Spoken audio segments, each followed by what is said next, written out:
Bonjour, bonjour, bonjour. Comment allez-vous? Welcome to this edition of the Kitchings Table. Yes, that might have been a little different for some of you, but the purpose of it, it's Olympic season. The Olympic Games have definitely started, and they're in the probably the second greatest city in the world for some of us. I mean, depending on where you live, but in Paris, the Olympic Games of Paris 2024. So this is where we are, and this is what we're talking about today here on the Kitchings Table. And joining me, as always, my co-host, Miss Ronline Cannady. Good morning, Earl.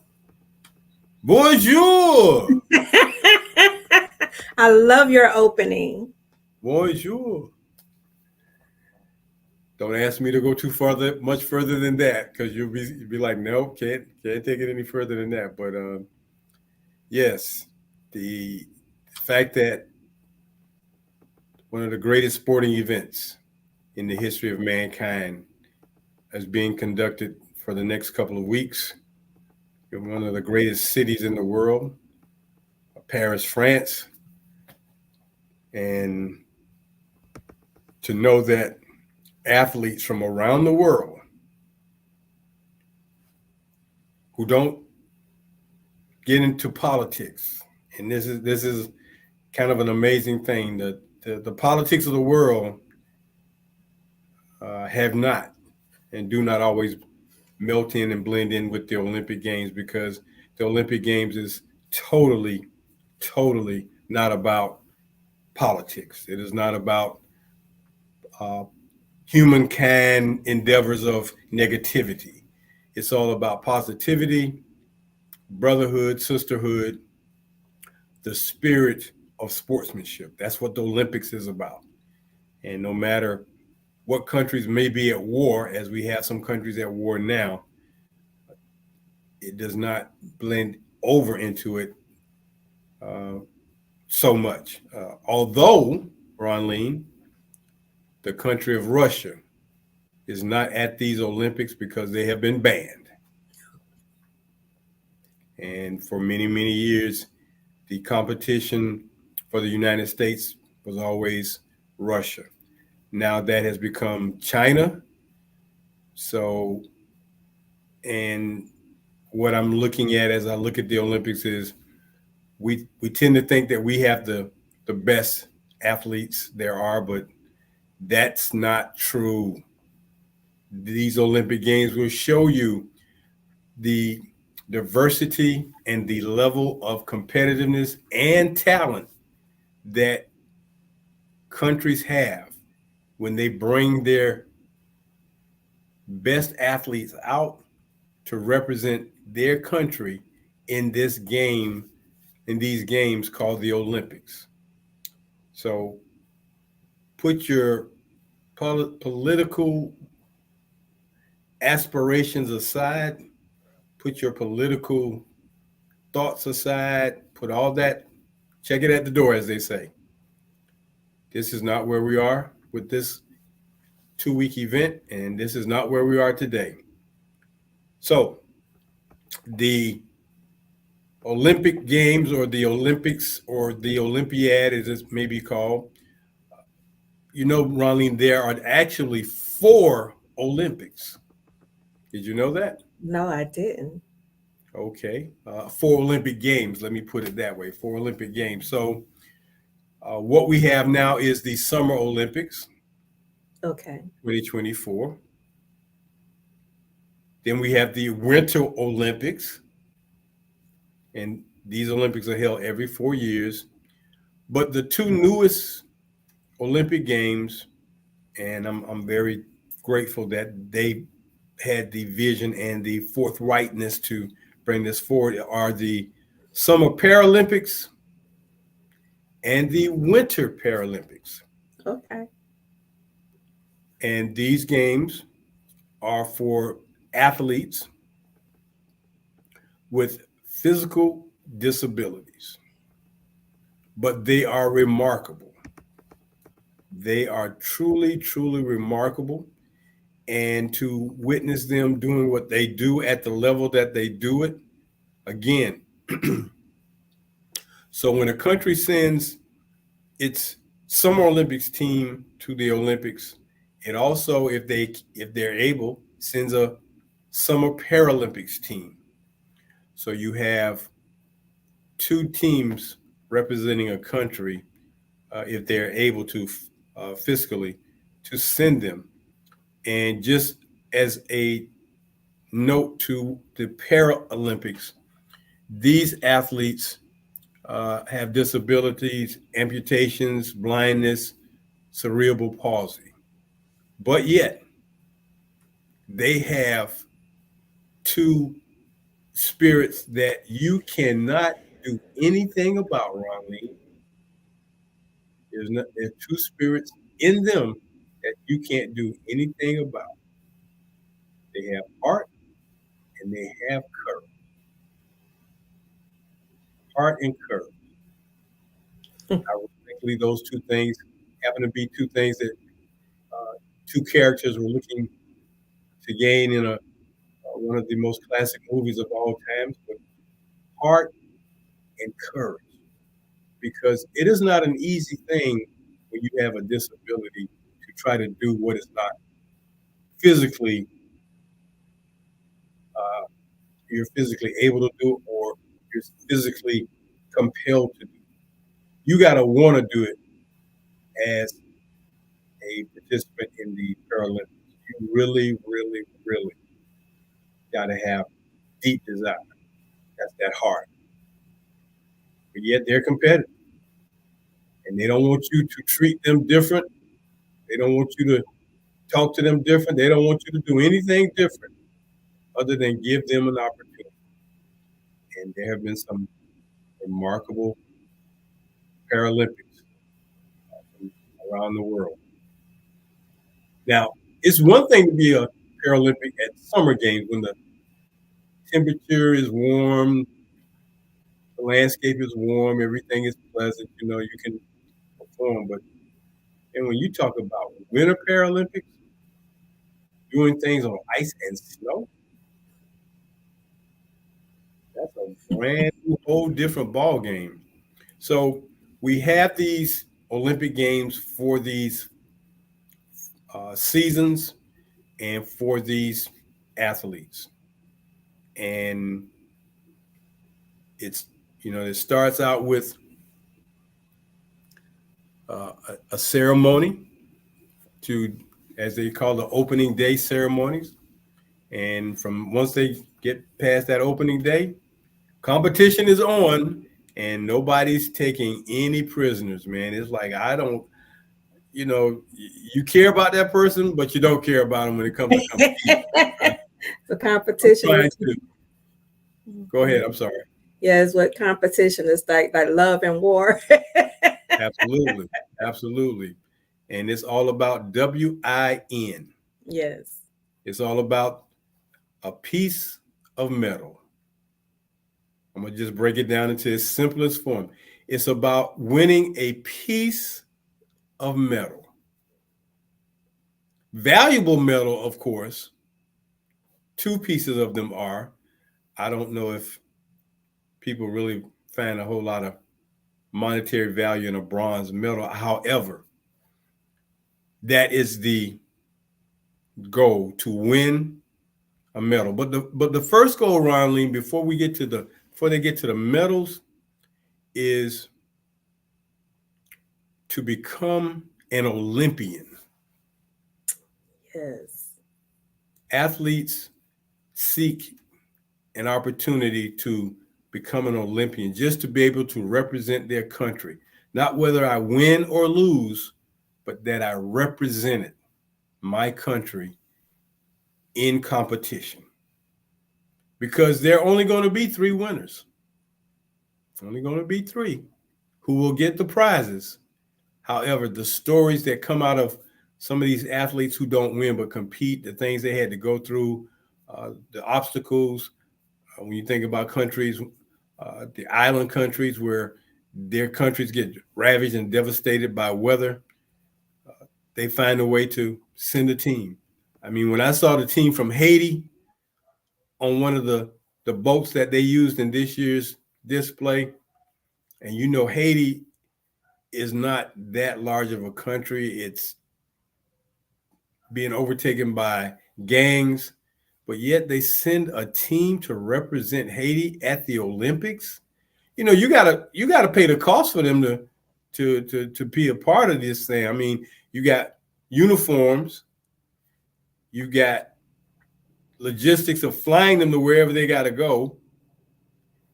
You got to feed them and you got to lodge them. And that's all something that's a part of this. But there's a tangible cost to being an Olympian. I mean, so uh, like many countries, these uniforms that they wear in the opening ceremonies and the closing ceremonies, those are not what they compete in. But yet, you got to have that uniform in order to be a part of the parade, in order the pomp and circumstance, as they would call it. So that's something else that we kind of take for granted until somebody just really delves into it. But Thank let's you look. for bringing this topic because you're so spot on. My okay, so I didn't start paying attention to the Olympics until I guess like the late 80s. Oh wow. Yes. Yes, the late 80s. I mean, I remember seeing some of the openings, Mm-hmm. before that, but yes, I had some friends that were really into it. Mm-hmm. And I just wished like when Chandra Cheeseburg was part of the Olympics, and I was being spanked on the hand, if you will. It's like you should have been watching this. Where have you been? So I'm so grateful. I've had some friends that were looking forward to this ever since what May. Right. I can't wait, until today, this week that has happened, and it was such of a beautiful opening, and all Oh that my goes into goodness. it. Yes, it's like no other, I mean, no, I haven't seen one, and I think the one thing that, or the two things that made it so spectacular was, number one, the light show that they put on the Eiffel Tower. That Mhm. was phenomenal. I mean, they lit that structure. They lit that structure and did so many different things with that structure to make it just jump out at you. It's like, if you don't know the Eiffel Tower, you should know it now if you've been watching these games. Yes. But the boat parade, the boat parade, where the athletes come into the Olympic City, and most of the times it's been coming into the main stadium where they host the track and field events. That has normally been the venue for the opening day ceremonies. Not the case this year. France took it to a whole nother level, a whole nother level. Somebody decided, hey, look, we're going to put these boats on the Seine River, and we're going to put the athletes on the boat, and we're going to have a boat flotilla down the Seine River. And they had, fountains in the river, and it was just amazing. The only thing that was a damper to it was the fact that it drizzled rain during the course of that, but it didn't dampen the spirits of the athletes. They were just as excited. So they came in on all these boats, and they had long boats, medium-sized boats. They had tiny boats. If your country only had 2, 3, 4 people, they put you in a little boat. That makes sense. It's like, there's no need in putting you on a big boat. Some countries had to share a boat. So the whole thing was just phenomenal, just phenomenal. So when we talk about the fact that the Olympic Games date back to 1894 in Athens, Greece, that's a long time ago, when you know it was very simplistic then. Mhm. Okay, uh, it was held in Olympia, uh, the modern day. started 1894, but it says it dates back to the 8th century BC to the 4th century AD. So these games have been going on in some form or fashion for centuries. But now in this modern day, with all the technology that we have now, and you mentioned not watching the Olympics until 1980. Well, my first Olympics, Ronline, was 1964. Before I 1960. was born. You didn't have to bring that part up. I mean, you didn't have to bring that part. I think our viewers and listeners kind of already gave. Wow, he watched the Olympics in 1964. Everybody started doing math. Yeah, trying to figure out age. Okay, so I was 9 years old. I hadn't turned 10 yet.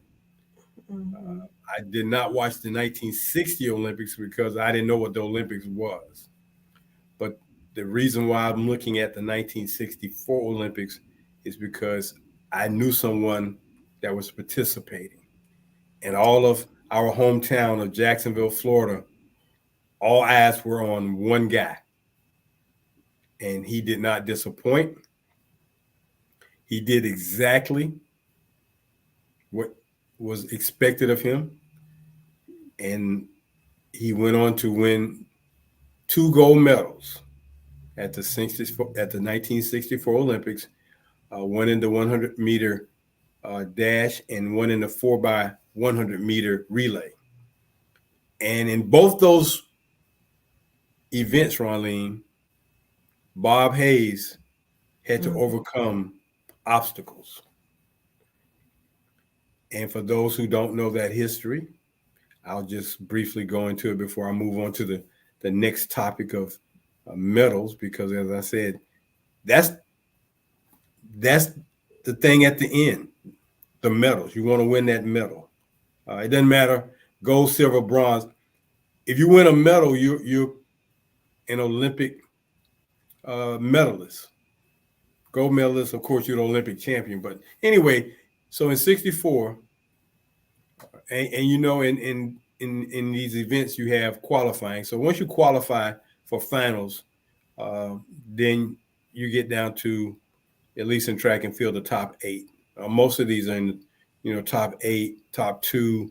Boxing, you get down to the top 4 because they have to have one additional match to determine who will win the bronze. But so in '64, uh, Bob Hayes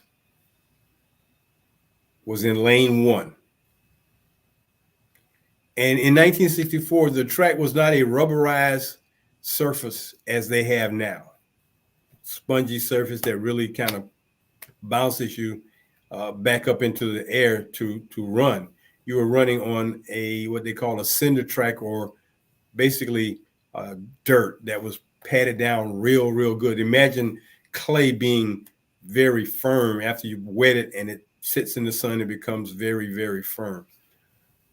But the obstacle that he had to deal with is, just before they ran the 100 meters, they were finishing up. I believe it was either the 10,000 meters or the uh, marathon, the 26-mile run. And the last lap of that event is run in lane 1. So you had all these runners trampling through your lane, and they did not repair the lane.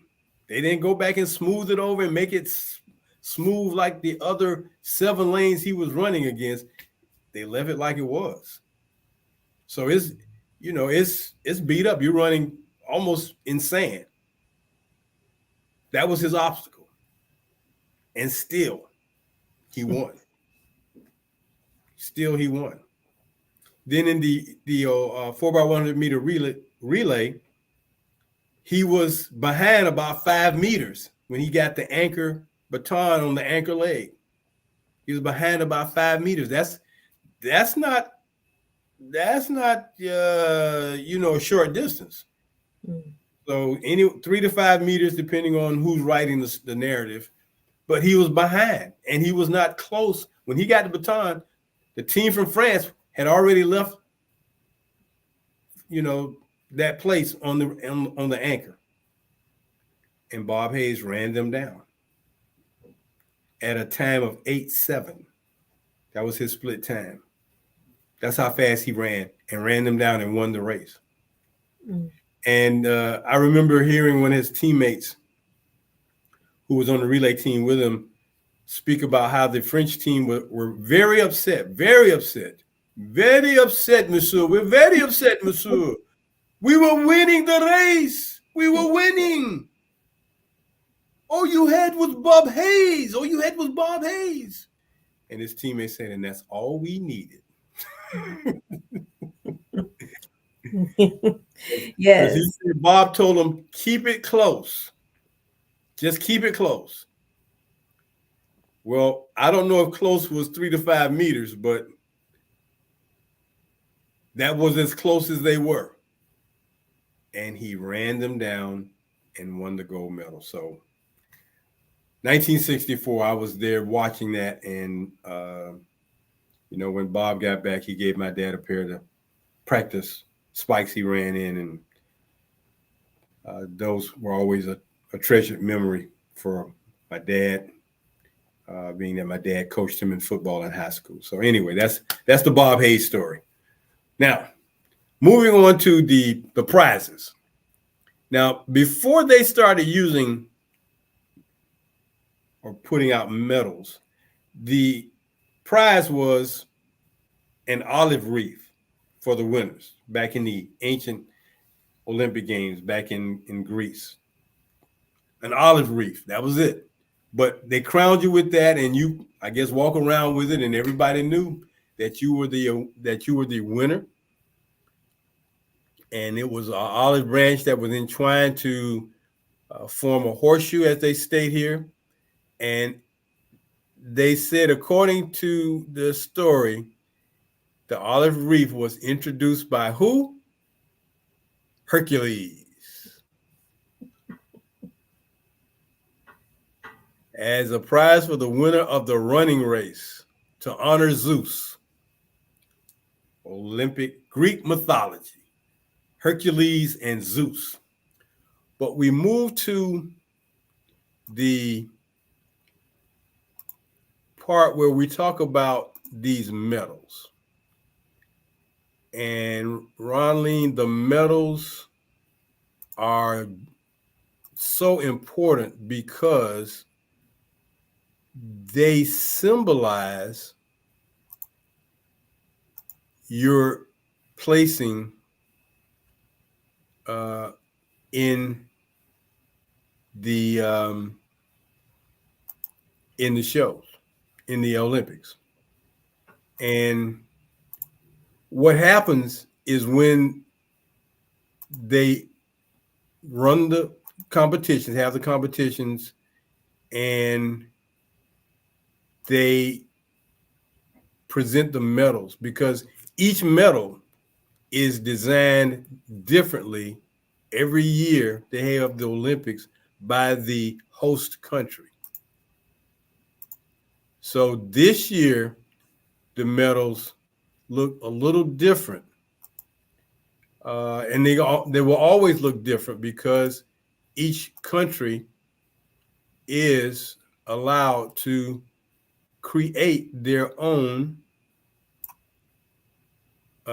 medals. And that's what France has done by creating this unique blend of medals that they have that make up these wonderful awards. And of course, they are made from the metals. They're made with gold, they're made with silver, they're made with bronze.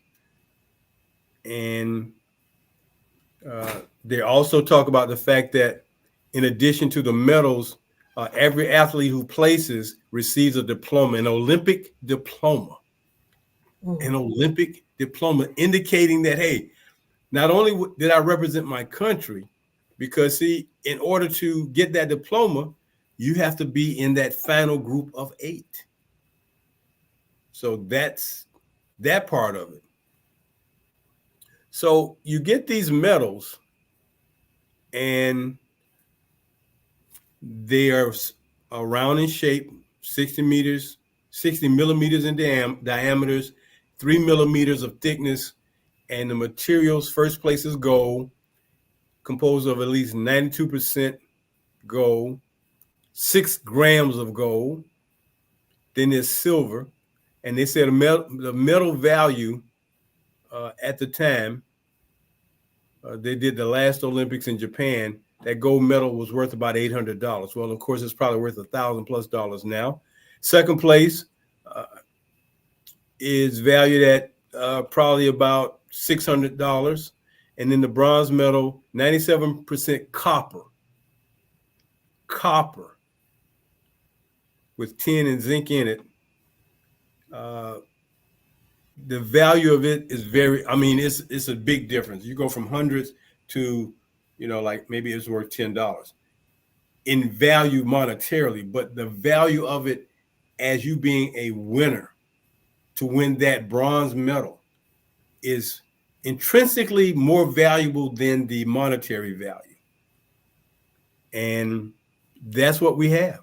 Gold, silver, and bronze are the three medals. So as we get ready for our break, this is the Kitchings Table. Today we're talking about Olympic nuggets and international games. We are talking about the 33rd Olympiad from Paris, France, 2024 Paris Olympics. And joining me, as always, my co-host, Ronline Cannady. Ronline, um, if you were an Olympian, would you just be happy about making the team, or would you be happier winning that medal?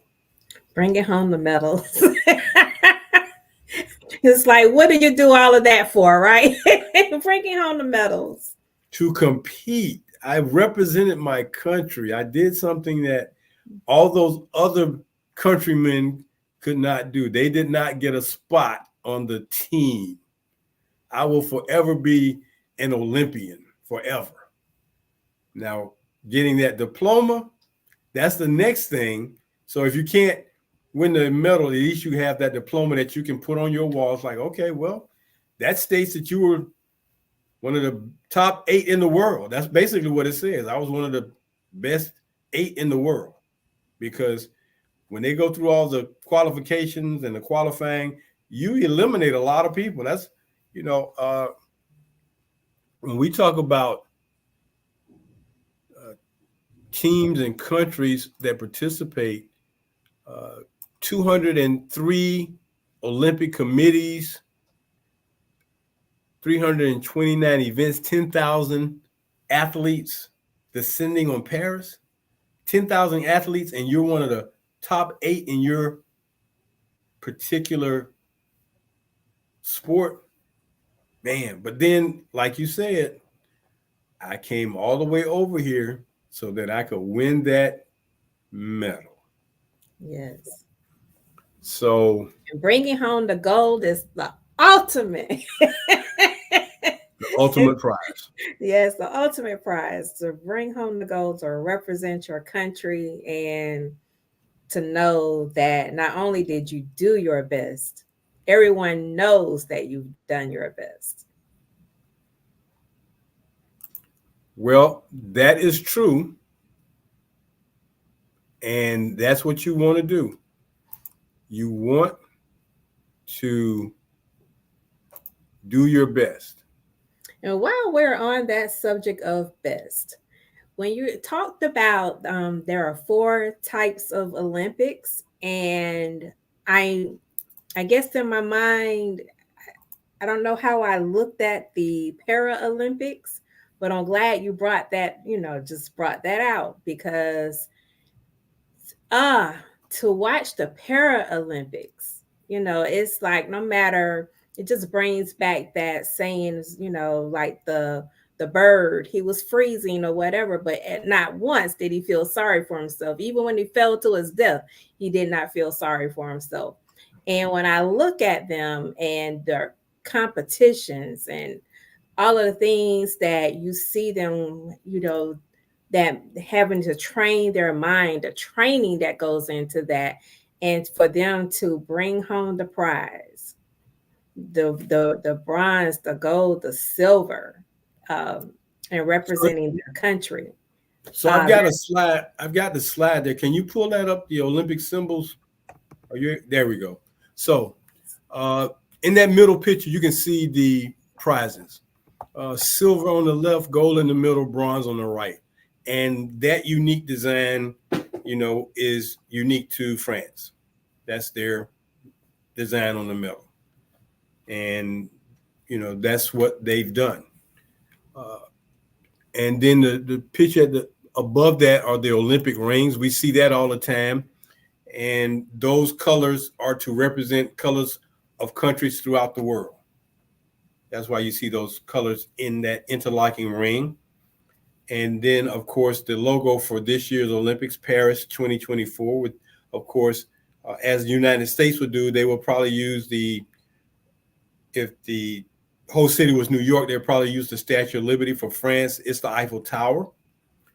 And then we talk about the entrance to the games. But, Ronline, before they even get to the parade, there is a relay where the torch, a flame, a torch, is taken from Greece and brought to the host city. Now, you may say, well, how do they carry that flame? So, for instance, when it was in Japan, they take that flame and they put it in some kind of special uh, box or whatever, so they can take the flame and get it to Japan. And then once they get it to Japan, they light the first torch, so it continues. So the torch itself is a very symbolic piece of hardware, if you will. And this year's torch that France uh, came up with, and I don't know if you can blow that picture up any larger than that so people can see it, but it's got a unique shape to it. It's tapered on each end and large in the middle. Now, I'm not going to tell you what some broadcasters have called that. They gave it a unique name because of its shape. And I'll just say that there have been those who have called it a blunt. I would just put it that way. oh wow. Okay. Without going any further, I'll just say that's what I've heard one or two of them call it. And it just was funny. I had to laugh about that. But that torch is taking a distance and it's passed from one individual to the next on this race, on this relay. And athletes, leaders, celebrities, ordinary people alike, depending, no matter what the conditions, they take this torch with this flame and move it, because until that torch gets to the opening ceremony at the place where it's delivered for them to light the cauldron to officially open the Olympics, it is a big deal. And, one of the stars that is at the 2024 Olympics, and, this just goes to show you, the nature of a person and their capacity to build their own name. But Snoop Dogg is at the Olympics, and Snoop Dogg carried the torch for his segment of the relay. And he's at the events, he's meeting the athletes, he's he's all over the place. And when I thought about the fact that, well, here's a guy who started out as a rapper, started out in that type of industry, and now he's on the major stage and people are embracing him. And I was telling my wife the other day, I said, isn't it interesting that, just think about his name. Just think about the name. I want you, not the first name, I want you to think about his entire stage name, Snoop Dogg. Mm-hmm. Okay. is one of the premier celebrities at the Olympics. I mean, he didn't just have a cameo appearance. Every place he's at, every place he shows up, cameras are on him to see what he's going to say or do or both. And he started out as a rapper, and now he is a multi-mogul celebrity. And his name is Snoop Dogg. Now, Ronline, where does the name Snoop come from? When I think of Snoop, I think of Snoopy, There we go. the There character we go. Charlie Brown from and his Charlie dog's Brown name was and Snoop. the Friends. Yes. Okay, his dog's name was Snoopy. Drop the Y, add a P, Mm-hmm.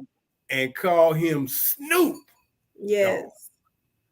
Okay, so Snoopy, Charlie Brown's dog, Snoopy was the dog. We're going to drop the Y, add a P, drop the THE, and just make it, and add a G and make it Snoop Dogg. How about that? Yes. Okay. And I'm happy because it's just electrifying to see that he's transcended so many things. So he carried the torch, and that was pretty exciting. And he's at all these events, and the parents of these athletes embrace him, high-fiving him, hugging him, and wanting, be in touch with him. I mean, his celebrity notoriety is just huge. But Ronline, did you know there's an Olympic motto? Okay. See, there's all kinds of facets to the Olympics. Right. Here It at the is. It Kitchings is. Table, we're just not talking about the Olympics and winning gold medals and things like that, because we haven't even talked about the events or the venues or things. We've not even touched on that, and I hope I get that in. But the original Olympic motto, and it's a Latin, so don't ask me to pronounce that. But the meaning of it is faster, higher, stronger. Stronger. Yes. Yes. Faster, higher, and stronger. stronger. Yes. Okay? And it was introduced at the 1924 Olympic Games in what city? Paris. 100 years ago. Paris. So this is more than just winning a medal. Like I said, the participation, the representation, the camaraderie, the friends you meet. Because when you leave, your competitor becomes your friend. In the Olympics, where Jesse Owens competed when it was held in Berlin, Germany, Jesse Owens would not have won the long jump had it not been for the German who he was competing with telling him one little simple thing: start your run a foot or two back of where you've been starting so that you can hit that board without fouling. Jesse Owens did that and won the event at the displeasure of the man running Germany at that time, Mr. Hitler. But he wasn't happy with the German doing that. But that was what sportsmanship was about. I'm competing against you. I want you to be at your very best. So I don't want you to say, well, if I didn't have my sprained ankle, I would have won. No, I don't want you to have no excuses. None. No. If it means telling you to move back a foot or two in order for you to give me your best so I can be my best, that's what he did.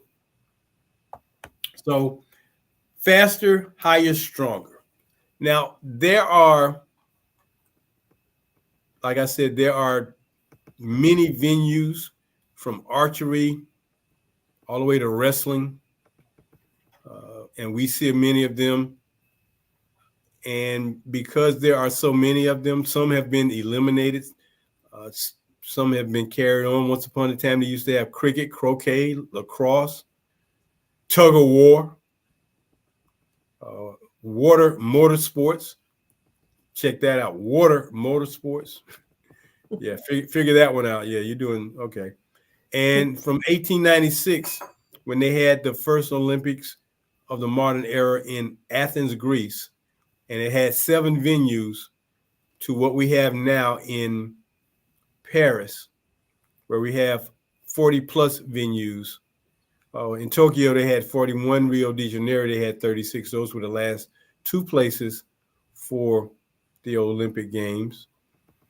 There are a lot of venues and a lot of competition going on. And just that in itself. And then the process of selecting what city will be the next city to host. And as I shared with you earlier, the cost for this Olympics is coming in just under $10 billion.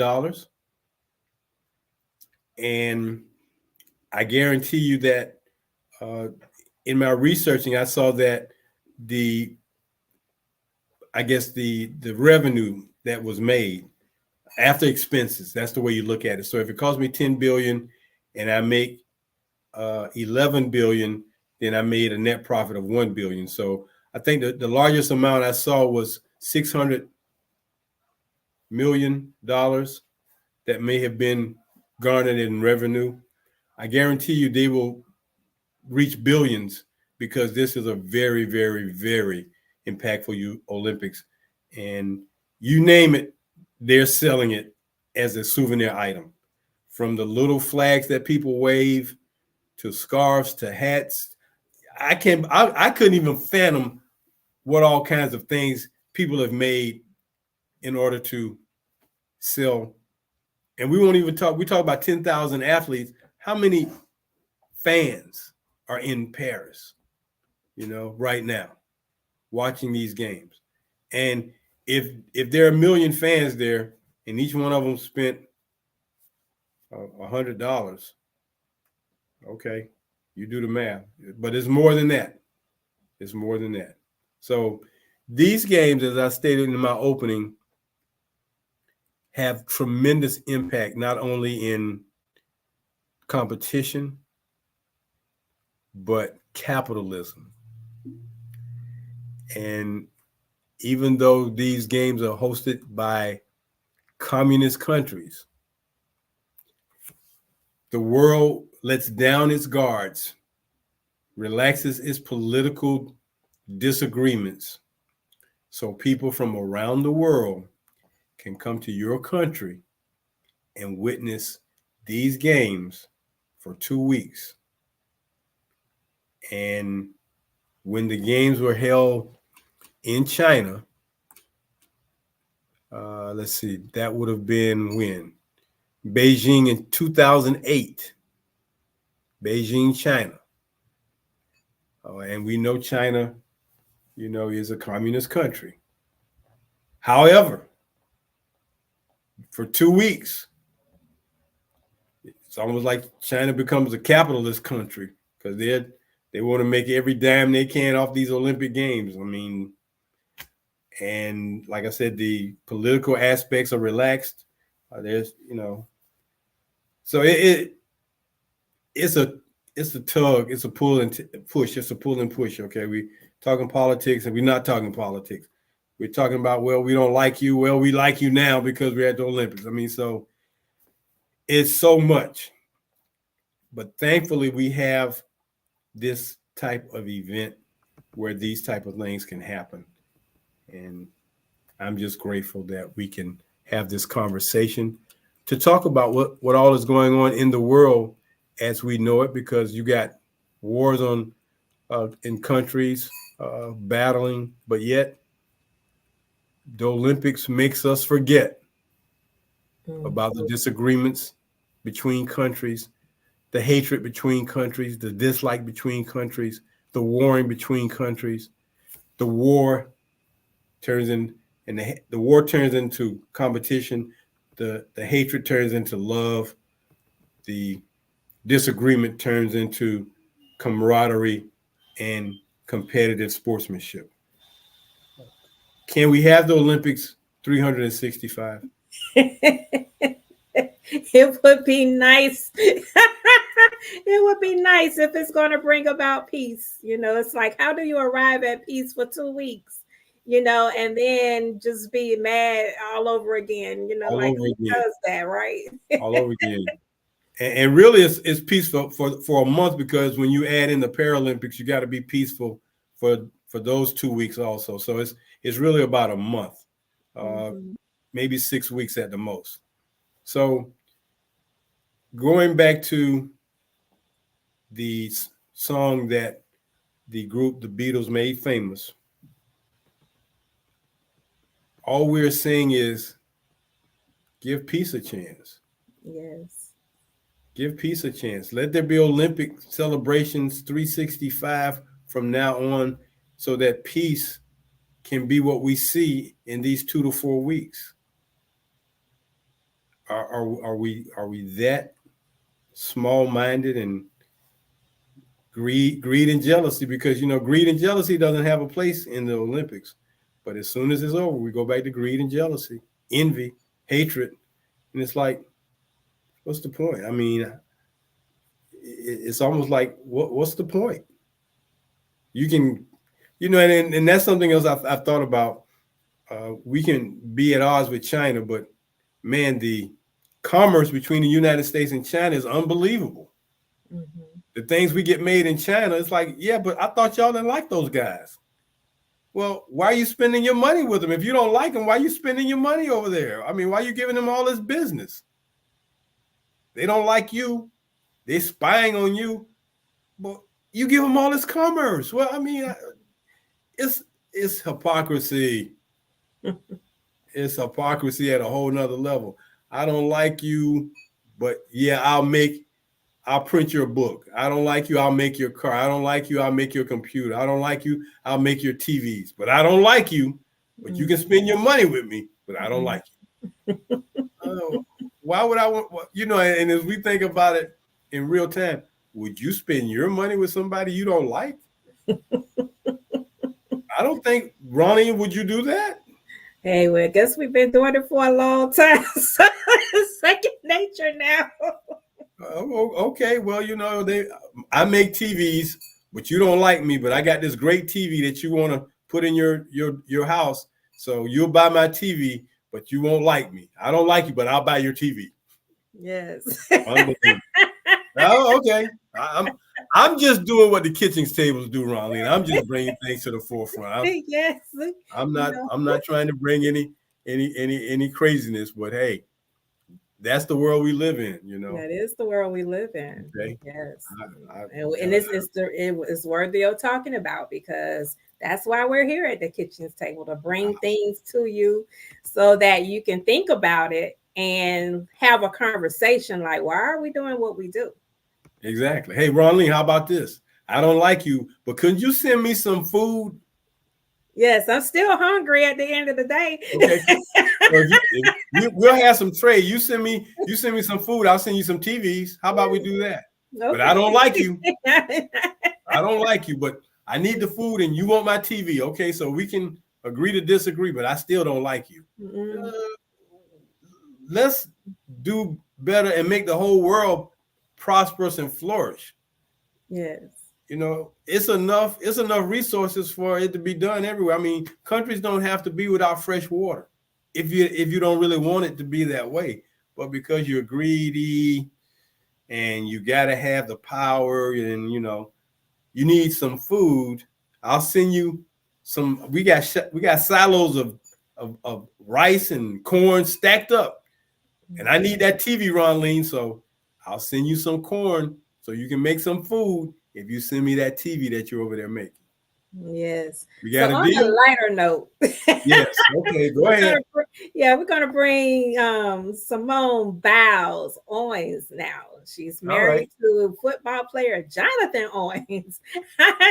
So to be able to compete with that, uh, she's at the Olympics today. So watch her. She also has many medals, many accolades, and even Joe Biden awarded her the Presidential Medal of Freedom in 2022. And check her out on Netflix. Um, the Simone Biles Rising documentary on Netflix. You need to follow her journey. She did a lot for our country, bringing home a lot of medals. And thank you so much for listening to the Kitchings Table. I turn it back to you, Earl Kitchings. Ronline, you didn't say what she really is. You gotta Oh, say yes, what. the gymnast. Yes, yes, I did No, flash no, not her. just. No, you got to give her real title. Now she's a gymnast, but you didn't give her the real title. The American gymnast. No, Okay. no. You got to see when you reach this level, you get a whole nother title. Okay, well, talk about the title real quick because it's The time for us to title is the GOAT, the GOAT, go to the greatest of all time. the greatest of all times. Mhm. And that started with the And greatest I of all did have time. a picture for her, but I don't see it right now. But I did have a Well, picture. let me see if you can bring that up now. Let's see. Well, I'm gonna work on that, but yeah, Well, it's time for us there it to is. end, but yes, let me bring her here. There she is. Yes. Hmm. Okay, greatest of all times. So Yes. we're going to call it a wrap, and we're going to say bonjour again and goodbye from our talking about the Olympics until our show next week, Tuesday mornings. Please join us for Ronline Cannady. I'm your host of Your Kitchen saying, go out and do something good for somebody else today. Take care, everybody.